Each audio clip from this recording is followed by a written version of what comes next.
یہ سورہ کہف ہے، اس کی بڑی فضیلت ہے۔ حدیث میں رسول اللہ صلی اللہ علیہ وسلم نے ارشاد فرمایا کہ جو جمعے کے دن سورہ کہف کی تلاوت کرتا ہے اللہ اسے دجال کے فتنے سے محفوظ رکھتے ہیں۔ اس کی وجہ کیا ہے کہ دجال کے فتنے میں اور اس میں کیا مناسبت ہے، اس پہ علماء نے بہت کچھ کہا ہے، تو یقینی طور پر اس حکمت کو بیان نہیں کیا جا سکتا، لیکن بہرحال اس کے مضامین ایسے ہیں کہ انسان کو اس سے ایمان میں تقویت ملتی ہے۔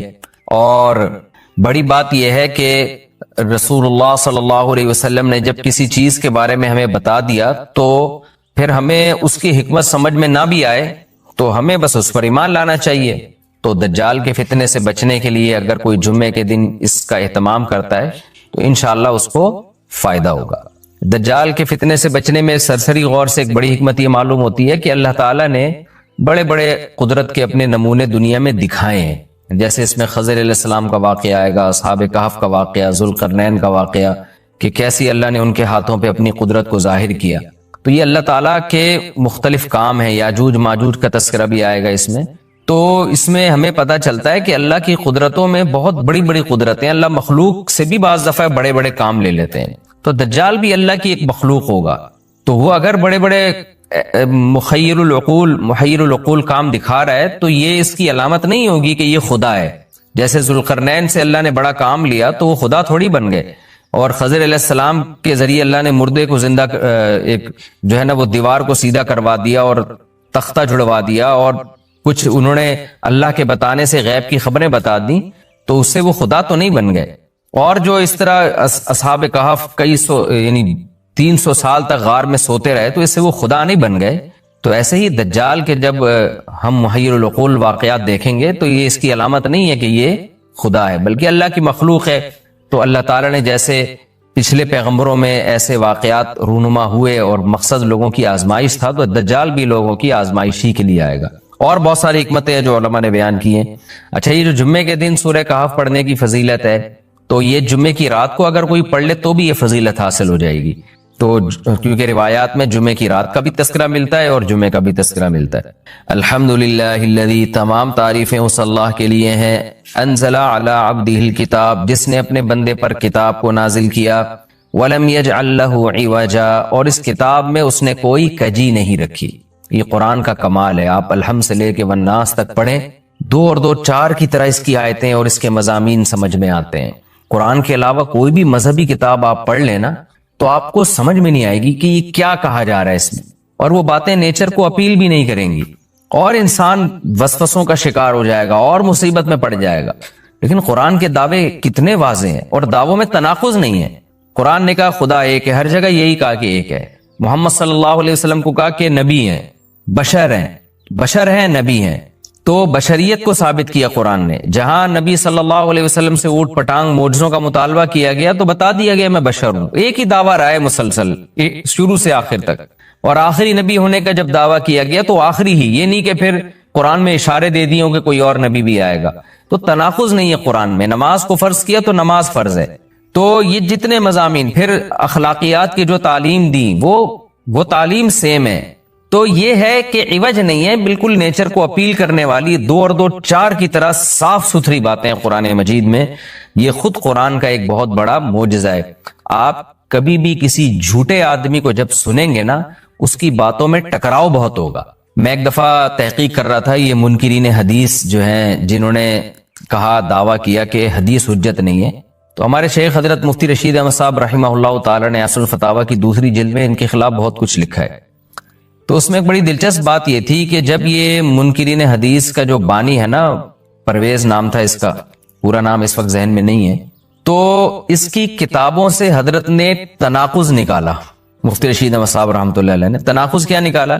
ایک جگہ لکھ رہا ہے کہ حدیث حجت نہیں ہے، دوسری جگہ لکھ رہا ہے کہ حدیث حجت تو ہے لیکن جن ذرائع سے ہم تک پہنچی وہ ذرائع حجت نہیں ہے، اور ایک جگہ لکھ رہا ہے کہ حدیث حجت بھی ہے لیکن صرف نبی صلی اللہ علیہ وسلم کے دور تک کے لیے حجت ہے، ہمیشہ کے لیے حجت نہیں ہے۔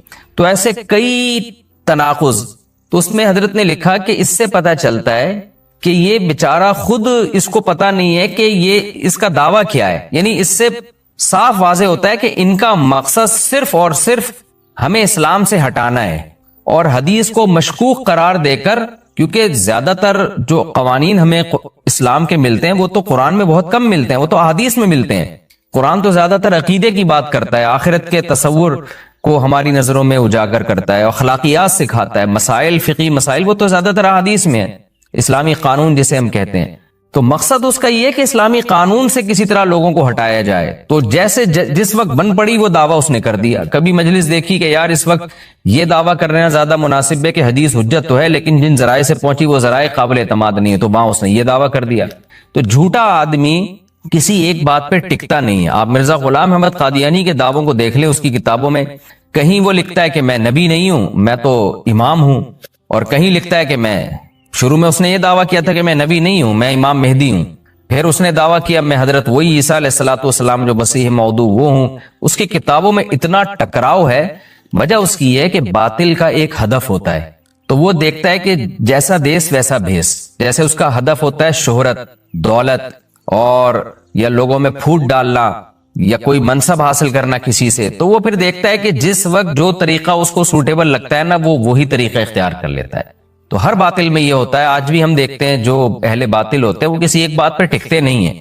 ایک تو ہوتا ہے نا انسان سے غلطی سے ایک دعویٰ ہو گیا اس سے رجوع کر لے، وہ ایک الگ چیز ہے، وہ تو ہر انسان سے خطا ہو سکتی ہے، لیکن اہل باطل کے دعووں میں بہت ٹکراؤ ہوتا ہے، وہ کسی ایک بات پہ ٹکتے نہیں ہیں۔ آج بہت سارے اسکالرز ایسے ہیں کہ آپ جب ان کی تقریریں سنیں گے یا ان کی کتابیں پڑھیں گے تو انہیں بہت ٹکراؤ نظر آئے گا، اسی سے صاف پتہ چل جاتا ہے کہ یہ لوگ اپنے دعوے میں مخلص نہیں ہیں، ان کا مقصد پھوٹ ڈالنا ہے۔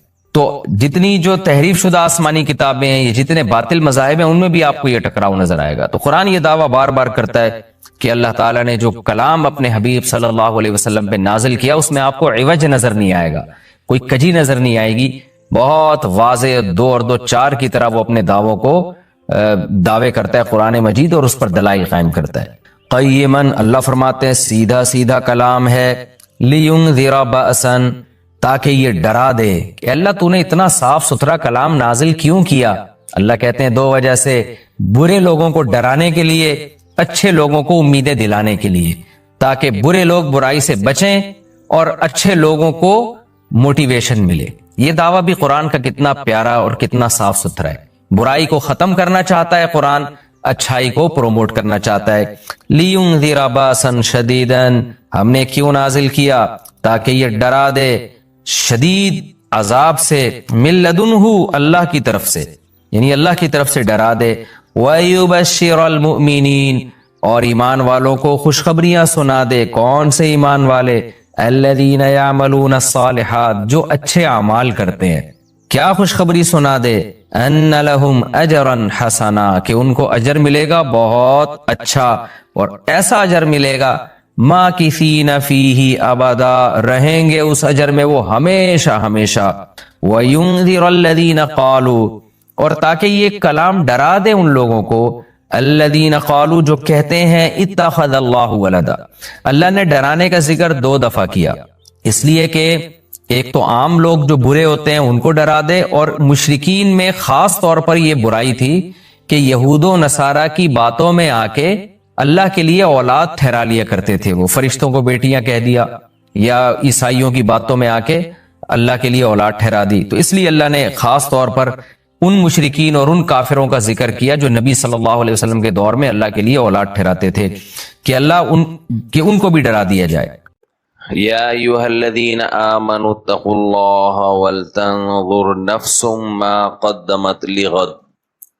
دنیا میں ہمیشہ وہ انسان عقل مند سمجھا جاتا ہے جو آنے والے کل کے لیے آج تیاری کرے۔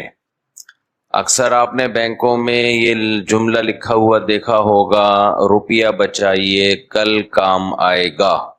جو کل کی فکر نہ کرے اور آج ہی عیاشی میں گزار دے، ایسے شخص کو احمق اور بے وقوف کہا جاتا ہے۔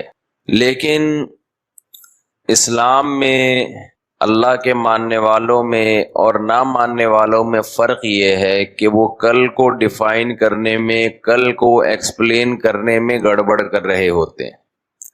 یہ جو کہا جاتا ہے کہ آج کوشش کریں تاکہ آپ کا کل اچھا ہو جائے، دنیا دار کی نظر میں اس کل سے مراد ہے اگلا سال، 4 سال بعد کی زندگی، 5 سال بعد کی زندگی، اللہ کی نظر میں کل سے مراد ہے موت کے بعد کی زندگی، جس کے بارے میں لوگ یہ کہتے ہیں کہ پتہ نہیں وہ ہوگی بھی یا نہیں ہوگی۔ اور اللہ بار بار کہہ رہے ہیں ان الساعۃ لآتیۃ، قیامت لازمی آئے گی، ان اللہ یبعث من فی القبور، جو مردے قبروں میں پڑے ہوئے ہیں اللہ ان کو زندہ کر کے چھوڑے گا۔ وما خلقنا السماء والارض وما بینہما لاعبا، اگر میں نے تمہیں دوبارہ زندہ نہیں کرنا تو میں نے پھر اس کائنات کو بنایا کیوں؟ ام نجعل المتقین کالفجار، اگر نیک اور برے لوگوں کا ٹھکانہ ایک جیسا ہونا ہے، مر کے سب نے ختم ہونا ہے، اس کا مطلب میری نظر میں نیک اور برے سب برابر ہیں۔ ام نجعل الذین آمنوا وعملوا الصالحات کالمفسدین فی الارض، اگر میں نے موت کے بعد زندگی نہیں دینی، حساب و کتاب نہیں کرنا، اس کا مطلب جو لوگ ایمان لائے مجھ پہ توکل کرتے ہیں، میری اطاعت کرتے ہیں، وہ لوگ، اور زمین میں فساد مچانے والے، دہشت گرد، قتل و غارت کرنے والے، ان سب کا فیوچر سیم ہے۔ مالکم کیف تحکمون، تمہیں کیا ہو گیا، تم میرے بارے میں کیسی باتیں، اب چپ بیٹھے ہوئے، کیسی باتیں کرتے ہو؟ آپ کہہ سکتے ہیں ہم تو نہیں کرتے، ہم تو چپ بیٹھتے ہیں۔ تو بھائی اللہ تعالیٰ نے بہت زیادہ اس بات کو قرآن میں بیان کیا، بار بار بیان کیا کہ مرے گا اس کے بعد ختم نہیں ہوگا۔ آج ہمارا مسئلہ یہ دنیا ہے، یہ مل جائے، دنیا مل جائے، عزت مل جائے، شہرت مل جائے، پیسہ مل جائے، نہیں ملے تو اسی کی ٹینشن، اسی کی ڈپریشن، اسی کی سٹریس، سارے مسائل اسی کے۔ موت کے بعد کا سوچنا ہم لوگوں نے چھوڑ دیا ہے، بلکہ جو موت کے بعد کی زندگی کا سوچتا ہے وہ پہلے درجے کا احمق اور بے وقوف سمجھا جاتا ہے۔ کہیں بات بھی کر لو نا کسی محفل میں، ابے مرنے کے بعد کیا ہوگا، وہ کہے گا بھائی کیا باتیں کر رہا ہے یار، یہ مولویوں والے قصے لے کے بیٹھ گیا، تبلیغیوں والی باتیں لے کے بیٹھ گیا، وہ دیکھا جائے گا، ابھی موت کا کیا پتہ کیا ہے، کب مریں گے، پھر کچھ ہوگا نہیں ہوگا۔ تو میرے بھائی پیغمبر دنیا میں یہی بتانے کے لیے آتے رہے کہ اس خوش فہمی میں مت رہنا کہ ہم مرنے کے بعد ختم، یہ خوش فہمی اپنے دماغوں سے نکال دو۔ کتنا قرآن بار بار اس کو بیان کرتا ہے نا، یا ایھا الناس ان کنتم فی ریب من البعث، اے لوگو اگر تم ابھی بھی شک میں ہو کہ پتہ نہیں دوبارہ زندگی ہوگی کہ نہیں ہوگی، فإنا خلقناکم من تراب، تم اس لیے شک کرتے ہو کہ یہ کیسے ہوگا، مر کے مٹی ہو کے ختم، یہ دوبارہ کیسے؟ بھائی یہ تو ساڑی کھوپڑی اچ نہیں آندا، یہ بات تو ساڑی عقل اچ آندی نہیں ہے۔ تو اللہ نے کہا فإنا خلقناکم من تراب، پہلی دفعہ مٹی سے بنا دیا، یہ توڑی عقل اچ آ گیا، وہ دیکھ لیا اپنی آنکھوں سے تم نے۔ ثم من نطفۃ، پھر اس مٹی کو انسان بنا کے میاں بیوی کا، ماں باپ کا ملاپ کروایا، اور پھر اسے پانی کے قطرے میں تبدیل کر دیا۔ یہ بات بھی عقل اچ آندھی نہیں ہے، لیکن توڑی عقل اچ آ گئی۔ ثم من علقۃ، پھر اس پانی کے قطرے کو گوشت میں تبدیل کر دیا، ماں کے پیٹ میں کس میں تبدیل کر دیا؟ گوشت بنا دیا۔ یہ بات بھی کسی کی عقل اچ نہیں آندی، لیکن تم نے چونکہ اپنی آنکھوں سے دیکھ لیا لہذا توڑی عقل اچ آ گئی۔ یہ سارے کام کون کر رہا ہے بھائی؟ یہ سارے سافٹ ویئر کس نے انسٹال کر دیے ماں کے پیٹ میں کہ پانی کا قطرہ جائے گا اور ایسے ایسے گوشت کا لوتھڑا بننا شروع ہو جائے گا، پھر اس سے من علقہ جمع ہوا خون بنے گا، گوشت بنے گا، من مضغہ، پہلے علقہ بنتا ہے، پھر من مضغہ، پھر گوشت بنتا ہے، پھر ہڈیاں بننا شروع، فکسونا العظام لحما، ہڈیوں پہ گوشت چڑھنا شروع ہوتا ہے، اور ثم انشأناہ خلقا آخر، پھر ہم اسے ماں کے پیٹ سے باہر نکالتے ہیں، پورا ایک انسان بنا ہوا ہوتا ہے۔ تو اگر تمہیں شک ہے کہ دوبارہ کیسے پیدا ہوگے تو اپنے ماضی کو دیکھو، جو اس طرح سے بنا سکتا ہے وہ 100 دفعہ بھی دوبارہ بنا سکتا۔ تو ایک بات تو اللہ نے قرآن میں بار بار یہ بتائی ہے کہ تمہارے اچھوں کو بھی زندہ ہونا ہے دوبارہ، اور پھر قرآن یہ بھی کہتا ہے آج تم کہتے ہو پتہ نہیں زندہ ہوں گے کہ نہیں ہوں گے، جب ہوگے نا تو پھر بولو کہ کیوں ہو گئے، یہ نہیں بولو کہ واقعی ہو گئے، بھائی زبردست کام ہو گیا، ایک حیات ہمیں اور مل گئی۔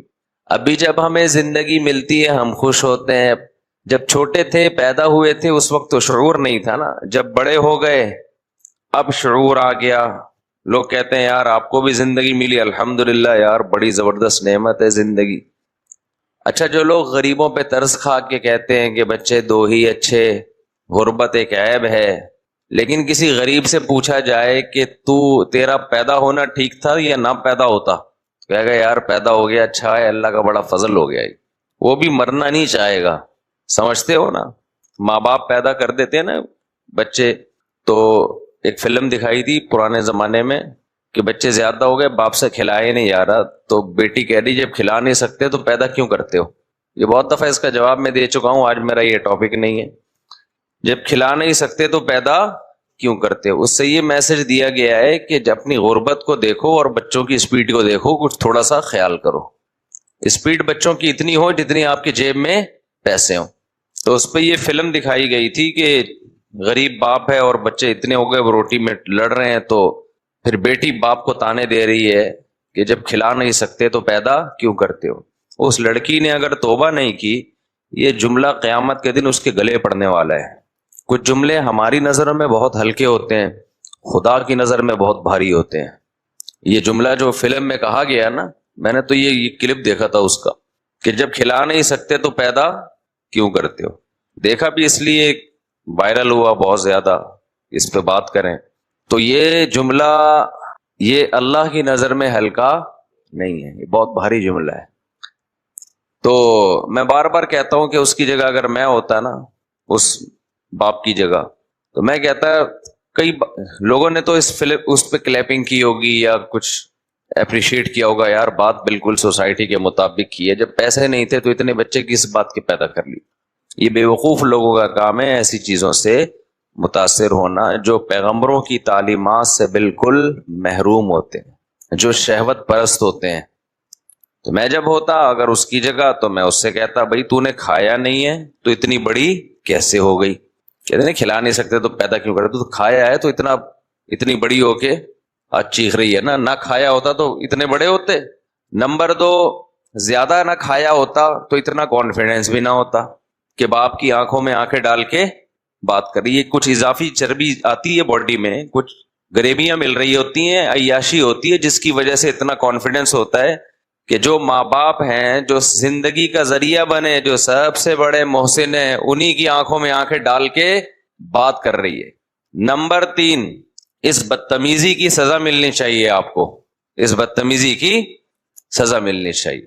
وہ سزا یہ ملنی چاہیے کہ آپ کو چونکہ یہ احساس ہو گیا کہ آپ غلط پیدا ہوئی تھی، آپ کو پیدا ہونا نہیں چاہیے تھا، تو آپ کے پاس یہ آپشن ہے کہ آپ واپس اسی کنڈیشن میں چلے جائیں جو پیدا ہونے سے پہلے جس کنڈیشن میں انسان ہوتا ہے، جس کو موت کہا جاتا ہے۔ تو یہ بیٹا بندوق ہے، یہ اس میں چیمبر میں گولی ہے، ٹھاک کرو ختم۔ غلط پیدا ہو گئے نا تو غلطی کا تلافی ہو سکتی ہے۔ دیکھو آپ کو کسی نے مسقط بھیج دیا، وہی جو اکثر میں بھیجتا رہتا ہوں نا لطیفے میں، یا کسی ایجنٹ نے آپ کو کسی کنٹری بھیج دیا، وہاں آ کے آپ کو احساس ہوا یار میں غلط آ گیا، میرے پیسے ضائع کروا دیے اس ایجنٹ نے، یار اس ملک میں تو جاب بھی نہیں ہے، یار میرا تو بیڑا غرق ہو گیا یار۔ تو ایجنٹ کہے گا بیٹا آپ کے پاس آپشن ہے، واپس بھیج دیتا ہوں پاکستان، یہ لو اپنے پیسے، یہ فلائٹ ہے، واپس جاؤ۔ تو آپ خوش ہو جاؤ گے نا کہ یار یہ جو غلطی مجھ سے ہوئی ہے اس کی تلافی ہو سکتی ہے۔ تو بیٹا آپ پیدا ہو گئے غریب آدمی، تم پیدا ہو گئے، تمہیں ابھی احساس ہے کہ چونکہ اس غربت میں غلط پیدا ہوا ہوں، میرے ابا نے 8واں بچہ پیدا کر کے بہت بڑی مسٹیک کی اور 8ویں نمبر پہ کون ہے؟ میں ہوں، تو یہ غلط ہو گیا نا، ٹھا کرو ختم، صحیح ہو جائے گا۔ یار آپ لوگ کی سمجھ میں نہیں آ رہا تو اس فلم والے کی سمجھ میں کہاں سے آئے گا؟ بیٹھا کرو، ختم، کم وقت مریں گے بھی نہیں، کیوں؟ ان کو زندگی کی نعمت کی قدر ہے۔ تو یہ ڈائلاگ ہے میرے بھائی، اور یہ تانے جو ہے نا، کھلا نہیں سکتے پیدا کیوں کرتے ہو، یہ مالداروں کے ہاں زیادہ ہے، غریبوں کے ہاں کم ہے۔ جو پیٹ بھرے ہوئے ہوتے ہیں نا، جن کے بہت زیادہ بڑی بڑی گاڑیوں میں گھوم رہے ہوتے ہیں، تکبر سے دماغ ان کا خراب ہوتا ہے۔ غریبوں میں ہم نے اکثریت کو ماں باپ کی خدمت کرتے ہوئے دیکھا ہے، بڑے دل ہوتے ہیں۔ قرآن سے پتہ چلتا ہے کہ غریبوں میں پیغمبروں کی مخالفت کا ریشو کم، مالداروں میں زیادہ۔ اور یہ جو لوگ مثالیں دیتے ہیں دنیا کی بڑی بڑی قومیں بڑی مینج ہیں، پیسہ ہے تو کیا ہے، ان میں مینجمنٹ بہت ہے، بڑے پیارے اخلاق ہیں، اس پر میں بہت دفعہ بول چکا ہوں کہ یہ الو کسی اور کو بنایا کرو۔ یہ الو کس کو بنایا کرو؟ کسی اور۔ دنیا کی بڑی طاقتیں اپنے لیے بہت اچھی ہیں، دوسروں کے لیے میرے بھائی بالکل بھی اچھی نہیں ہے۔ سمجھتے ہو نا؟ فیصلہ تو قیامت کے دن۔ آپ نے اپنے گھر کا ماحول بہت اچھا کیا ہوا ہے، بڑا تمیز سے ہر ایک سے بات ہو رہی ہے، لیکن یہ صوفہ یہ پڑوسیوں کے گھر سے اٹھا کے لائے تھے۔ یہ ڈنر سیٹ کہاں سے ہے؟ یہ وہ گندے نالے پہ ایک جھونپڑی تھی، پہ چھاپا مارا تھا، وہاں سے آیا تھا یہ۔ اور یہ پنکھے اتنے وی آئی پی قسم کے، یہ بھی کسی کا خون ہے جو اس میں لگا ہوا ہے۔ تو ابھی میں زیادہ نہیں جاتا اس کی طرف، ہم تو ابھی اپنے دکھڑے لے کے بیٹھے ہوئے ہیں۔ تو میں کیا بات کر رہا تھا؟ ہاں، میں تو اصل بات یہ کر رہا تھا کہ اللہ تعالیٰ قرآن میں بہت سارے دلائل دیتے ہیں کہ جو یہ کر سکتا ہے وہ موت کے بعد زندگی بھی دے سکتا ہے۔ تو جب آپ میں غربت ہے اور پھر بھی اولادیں ہو گئیں آپ کی، تو اصل چیز ہے تربیت۔ تربیت یہ نہیں ہے کہ سب کی توندیں بھرو آپ، تربیت یہ ہے کہ ان کو صبر اور شکر کی تلقین کرو۔ ابو سعید خدری رضی اللہ تعالی عنہ نبی کے پاس آئے نا، سب کچھ ختم ہو گیا تھا غزوہ احد میں، باپ بھی شہید، بھائی بھی شہید، سب ختم، تو غربت بھی تھی نا، مسکنت بھی تھی۔ تو نبی نے کیا فرمایا؟ من یتصبر یصبرہ اللہ، بیٹا جو صبر مانگتا ہے اللہ سے، اللہ اس کو صبر دیتا ہے۔ ومن یستغنی یغنیہ اللہ، جو اللہ سے غنا مانگتا ہے کہ اللہ مخلوق کا محتاج نہ بنانا، تیرے سامنے ہاتھ پھیلاؤں گا، حالانکہ انتہائی شدید غربت ہے۔ جو اللہ کا محتاج بنتا ہے، کسی مخلوق کے سامنے اپنی پریشانی ظاہر نہیں کرتا، یغنیہ اللہ، اللہ اسے بھی لوگوں سے بے پرواہ رکھتا ہے۔ تو نبی نے تو ان سے نہیں کہا کہ تم اس غربت میں تم پیدا کیوں ہوئے۔ صحابہ کے دور میں جو غربت تھی نا، ہم آج اس کا تصور نہیں کر سکتے۔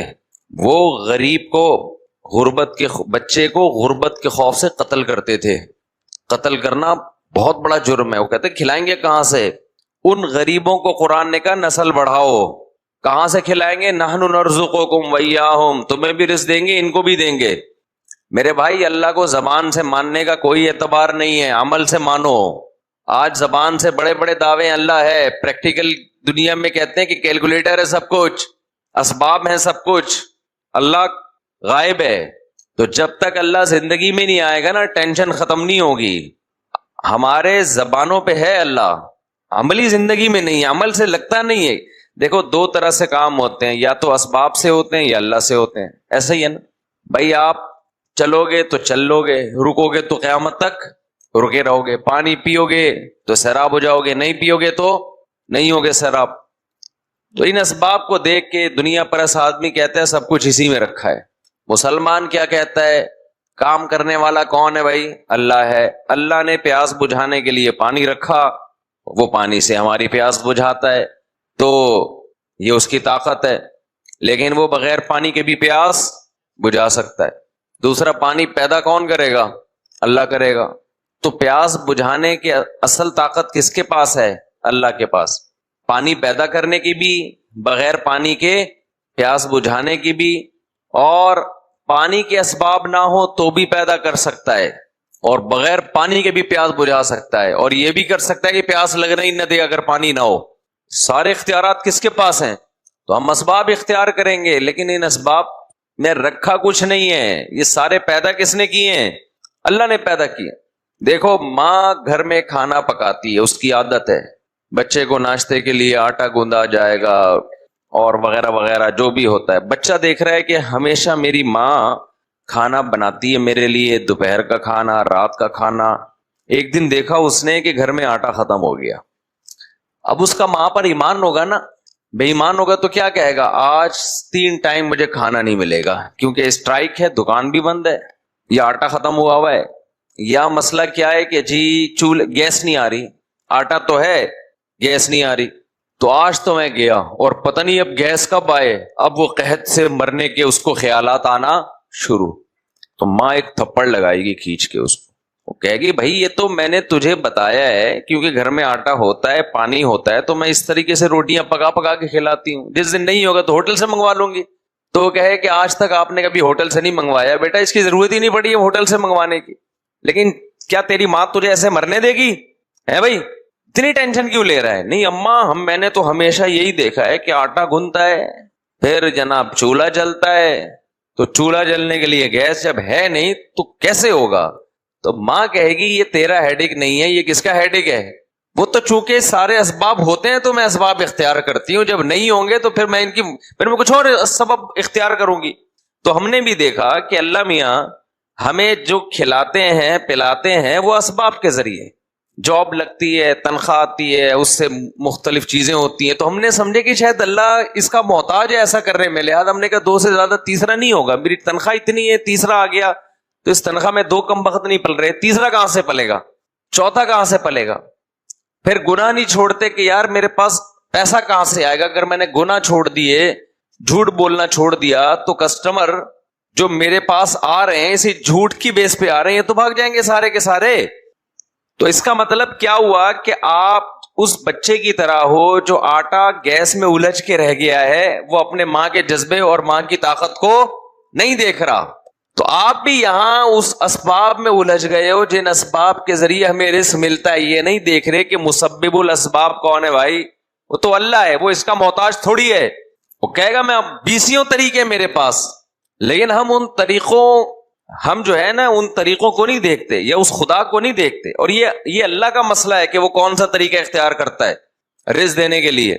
تو توکل مارکیٹ میں بالکل کیا چل رہا ہے؟ شارٹ. ہر آدمی پیسہ پیسہ پیسہ. اور پھر پیسے کا بھی ایک حد ہے نا، کتنا چاہیے بھائی تیرے کو، کتنا چاہیے، کوئی لمٹ ہی نہیں ہے.